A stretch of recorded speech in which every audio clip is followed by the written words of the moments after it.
মহিলা যুবদের বিনাশ করার জন্য কমিউনিস্ট কোনো যুবককে নিজের পায়ে দাঁড়াতে দেয় না কমিউনিস্টরা। ত্রিপুরায় কমিউনিস্টদের কোনো অধিকার নেই। রবিবার বিশালগড় দলীয় এক কর্মসূচিতে অংশ নিয়ে এই মন্তব্য করলেন সাংসদ বিপ্লব কুমার দেব। সাংগঠনিক বিভিন্ন বিষয়ে আলোচনা করতে ভারতীয় জনতা পার্টি বিশালগড় মণ্ডলের তরফে হয় মণ্ডল মহা অধিবেশন।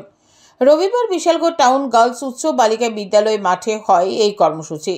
উপস্থিত ছিলেন সাংসদ বিপ্লব কুমার দেব, বিধায়ক ভগবান দাস, বিশালগড়ের বিধায়ক তথা প্রদেশ যুব মোর্চার সভাপতি সুশান্ত দেব, জেলা সভাপতি বিপ্লব চক্রবর্তী, বিশালগড় পঞ্চায়েত সমিতির চেয়ারপারসন অতসী দাস, মণ্ডল সভাপতি তপন দাস, বিশালগড় পুর পরিষদের চেয়ারপারসন অঞ্জনপুর কায়স্থ সহ অন্যান্যরা।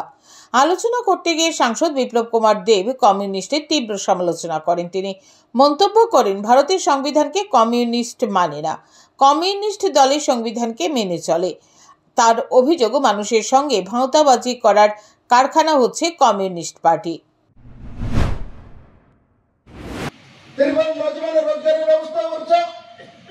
এখন বলে কখন বিজেপি সবাইকে রোজগার দিতে পারছে না, চাকরি দিতে পারছে না, আমরা দেব।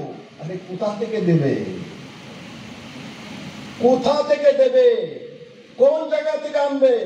কোন মামার বাড়িটা আছে? কোন মাসির বাড়িটা আছে? কোথা থেকে আনবে?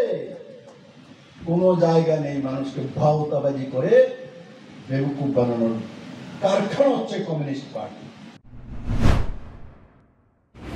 সাংসদ বিপ্লব দেব আলোচনা করতে গিয়ে এদিন আরও বলেন, কমিউনিস্ট পার্টির সঙ্গে কোনো আপোষ নয়, কমিউনিস্ট রাষ্ট্র, দেশ, সমাজ বিরোধী। তার আরও অভিযোগ, মানুষকে সংস্কার পর্যন্ত ভুলিয়ে দিত কমিউনিস্টরা।